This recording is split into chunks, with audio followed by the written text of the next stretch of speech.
Hello everyone. Hi, this is Mitali. Welcome to evidyarthi.in. Now moving on to question number 17. Let's see क्या है हमारे question में. बहुत interesting question है. आपको बहुत मजा आएगा क्वेश्चन को समझने में भी एंड करने में भी उतना ही मजा आएगा. चलिए देखते हैं.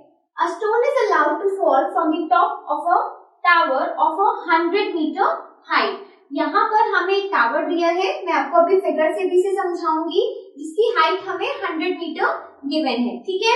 But at the same time जब हम किसी स्टोन को एक टावर से फेंक रहे थे, at the same time another stone is projected vertically upwards with a velocity of 25 metre per second. तो बेसिकली क्वेश्चन में क्या हमें गिवन है, फॉर सपोज ये मेरा अगर टावर है, ठीक है, यहाँ ये पूरा जो इसका हाइट है ये मुझे कितना गिवन है, 100 मीटर. ठीक है, पूरा इसके ग्राउंड लेवल तक. Now a stone is thrown vertically downwards. ठीक है, तो यहाँ पर किसी स्टोन को एक नीचे वाली डायरेक्शन में बेसिकली थ्रो किया गया है. ठीक है, ठीक है, ओके, थ्रो किया है, कोई प्रॉब्लम नहीं है, हमें समझ आ रहा है. वो नीचे आएगा किसी पॉइंट पर तो नीचे आएगा. ठीक है.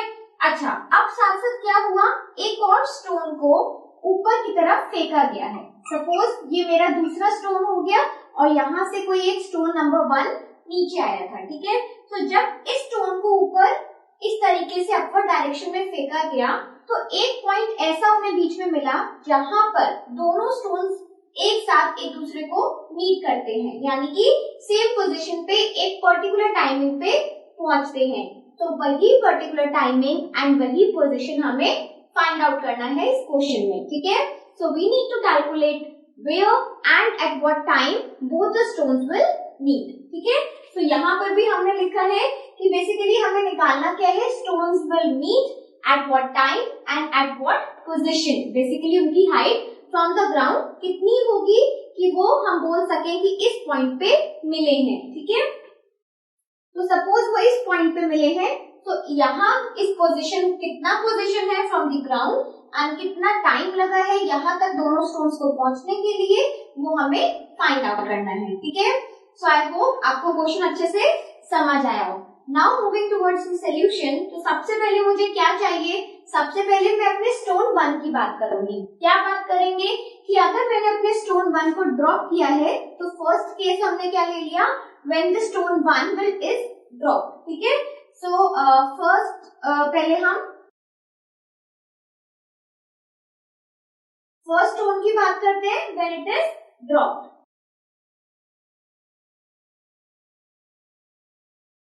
चलिए, अब अगर ड्रॉप किया गया है तो किसी ना किसी पॉइंट पर तो ऐसा होगा कि दोनों स्टोन्स मीट कर रहे हैं. तो सबसे पहले हम उस टाइम इंटरवल को कुछ मान के चलते हैं. ठीक है, so let the time when both the stones meet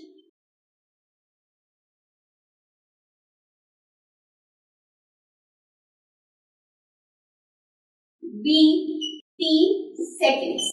ठीक है, सो हमने यहाँ पर क्या मान लिया, सबसे पहले कि जितने वक्त में दोनों स्टोन्स मीट करे हैं हमें टाइम निकालना है. सबसे पहले उसको हमने t सेकेंड से रिप्रेजेंट कर दिया है. ठीक है, now moving on, we know कि पूरा जो ये हाइट है टावर का वो 100 है, लेकिन जितना वो नीचे गिरा तो वो पूरा 100 मीटर तो नीचे नहीं गिरा है स्टोन. पहले वाले स्टोन की मैं बात कर रही हूँ.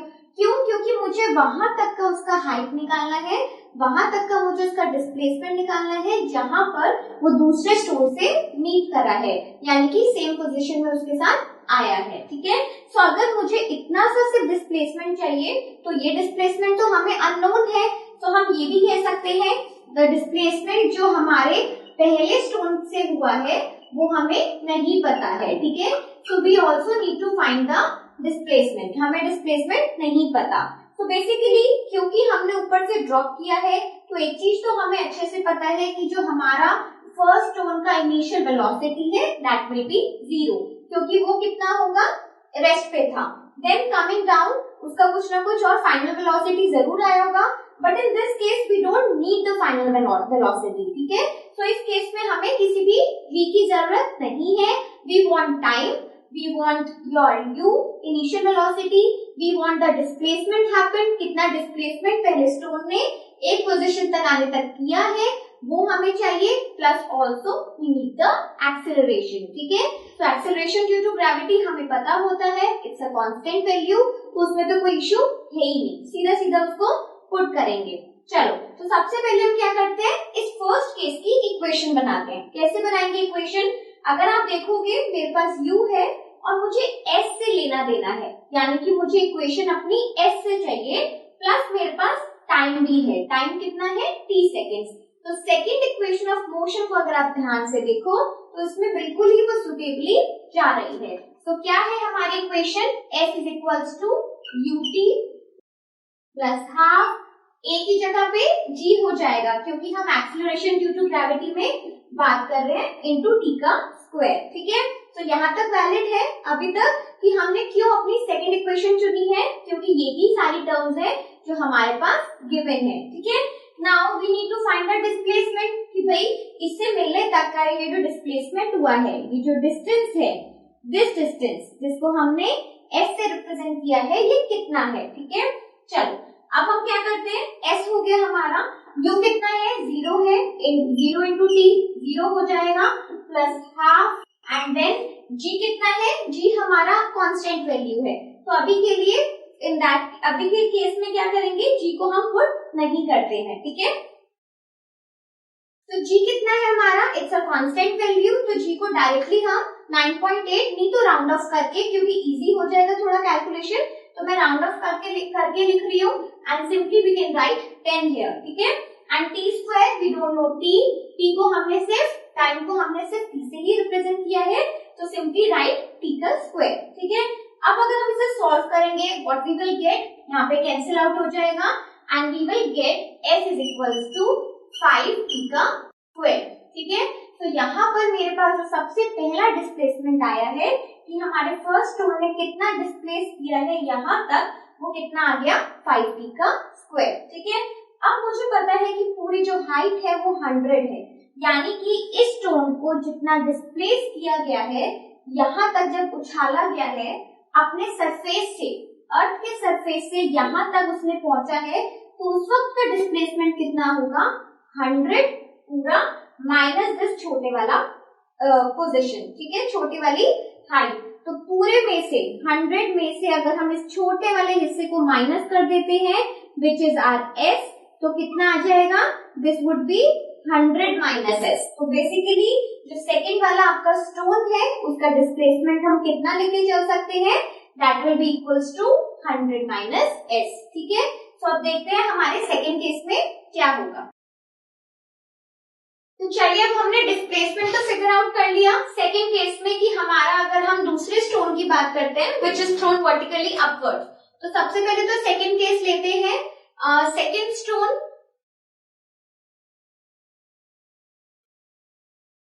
वर्टिकली अपवर्ड, तो यहाँ पर हमने इसे ऊपर की तरफ फेंका है। ठीक है, अब इसका डिस्प्लेसमेंट भी हमने देख लिया कि वो क्या होगा, हमारा ये जो छोटा सा डिस्टेंस है, इसको अगर हम पूरे टावर की हाइट यानी कि 100 मीटर से माइनस कर देंगे तो हमारे पास डिस्प्लेसमेंट आ जाएगा। ठीक है, प्लस इसमें एक और चीज हमें गिवन है, मैंने यहाँ पे पहले गिवन में भी लिखा था कि इनिशियल वेलोसिटी जिससे इसको फेंका गया है, नाउ क्योंकि वो एक स्पीड के साथ फेंका गया है, that is given to be 25 metre per second, तो हमें यहाँ पर इनिशियल वेलोसिटी भी गिवन है।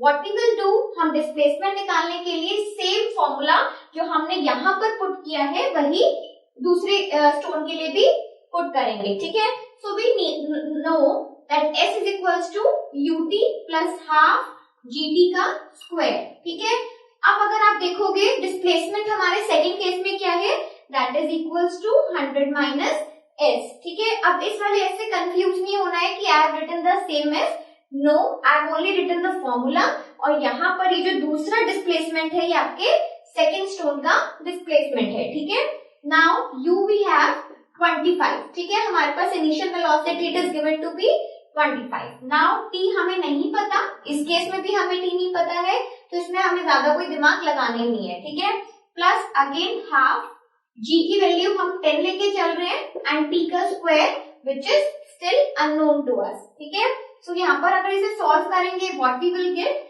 It is 100 minus s is equals to 25t plus एक चीज हमें यहाँ पर ध्यान देनी है जो कि एक मिस्टेक बन सकती है, क्योंकि we are throwing a stone vertically upwards, क्योंकि हमारा स्टोन अगेंस्ट द ग्रेविटेशन काम करने वाला है। दैट मीन्स कि हमारी जो यहाँ पर वैल्यू आएगी ग्रेविटेशन की फोर्स और acceleration due to gravity, that will be in negative sign. ठीक है, तो यहाँ पर ये -5t होने वाला है, -5t का square. So we get a new equation which is equals to 100 minus s is equals to 25t minus 5t का स्क्वायर। अब हमें अल्टीमेटली करना क्या है, we want to find the displacement कि कौन सा ऐसा पोजीशन है जहां पर दोनों ने मीट किया है। ठीक है, तो क्या करेंगे, इस पूरी इक्वेशन को s के टर्म्स में, s के रिस्पेक्ट में निकाल लेंगे। ठीक है, अगर हम इसे थोड़ा सा भी मॉडिफाई करें, क्या कर सकते हैं, s मुझे पॉजिटिव में चाहिए, so I am taking s to the right hand side. ठीक है, बाकी सभी चीजों को हम यहाँ लेफ्ट में ले लेंगे। So it would be 5t square minus 25t plus 100 is equals to s। तो मेरे पास फर्स्ट इक्वेशन से s आया था 5t स्क्वायर के इक्वल, और सेकंड इक्वेशन से s कितना आया है, it is equals to this. तो मैंने इसको सेकंड इक्वेशन के नाम से नेम कर दिया है। ठीक है, चलिए अब हमारे पास दोनों ही ये s है, दैट मीन्स हम इन दोनों को इक्वेट कर सकते हैं, as simple as that. Okay, चलिए इक्वेट भी कर देते हैं। So we have 5t square minus 25t plus 100 is equals to 5t का स्क्वायर फ्रॉम इक्वेशन 1। दोनों को मैंने इक्वेट करा, आपको क्लियरली यहाँ से दिख रहा होगा 5t square and 5t square cancel out हो जाएगा। ठीक है, नाउ व्हाइल सॉल्विंग दिस, अगर हम इसको सॉल्व करेंगे what we will get, we will get 100 is equals to 25t। ठीक है, दोनों की पोजीशन को आप चेंज कर दोगे, 25 को मैं उधर ले गई हूँ, तो यहाँ पर 100 is equals to 25t। और अगर हम इसको सॉल्व करेंगे it will B 100 by 25, that means कि जिस टाइम पे वो दोनों ने आपस में मीट किया है, सेम जगह पे सेम पोजीशन पे मिले हैं, that will be equals to 4 seconds. तो यानी कि दोनों स्टोन्स को, जिसको ऊपर से ड्रॉप किया गया था प्लस एक स्टोन को नीचे से फेंका गया था, तो उनको आपस में मिलने के लिए, एक पोजीशन पे आने के लिए कितना टाइम लगा है, 4 सेकेंड्स। ठीक है, तो ये बात हो गई हमारे टाइम की। बट नाउ हमें एक और चीज यहाँ पर निकालनी थी कि हमारा डिस्प्लेसमेंट कितना होने वाला है। तो डिस्प्लेसमेंट बहुत आसान है, सबसे पहले तो हम ये वाला s निकालते हैं। अब this will not be the answer. Why? क्योंकि अभी आप देखो ये जो हम डिस्टेंस निकाल रहे हैं, ये जो 5t स्क्वायर निकाल रहे हैं, that will be our distance from the top. लेकिन कभी भी हाइट को ऊपर से नहीं नीचे से नापा जाता है। ठीक है, तो अगर हमें ये निकालना है कि कितनी देरी बाद ये मिले हैं और कितना पोजीशन पे मिले हैं, तो पोजीशन हमें ग्राउंड लेवल से मेजर करनी है, ग्राउंड लेवल के अकॉर्डिंग निकालना है। तो जो भी हमारी s की वैल्यू आएगी we will subtract it by 100, हम उसे 100 में से माइनस कर देंगे। ठीक है, सो लेट्स सी कैसे करते हैं ये। सबसे पहले हम s निकालेंगे। चलिए मैं आपका s यहाँ पर फाइंड आउट कर देती हूँ। s हमारे पास है 5t का स्क्वायर, तो t कितना आया है, t हमारे पास 4 है, 4 का स्क्वायर विल बी 16। ठीक है, so 16, 5 into 16 it will be 80 metres.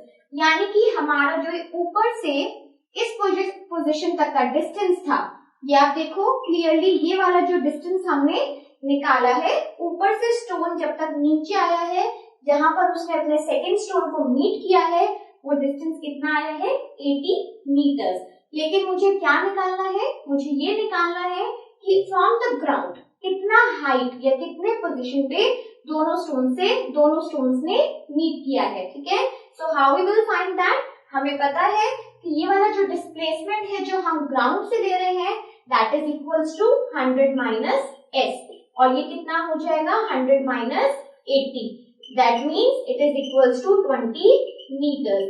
यानी कि 20 मीटर्स वो हाइट है जब दोनों स्टोन्स ने आपस में मीट किया है।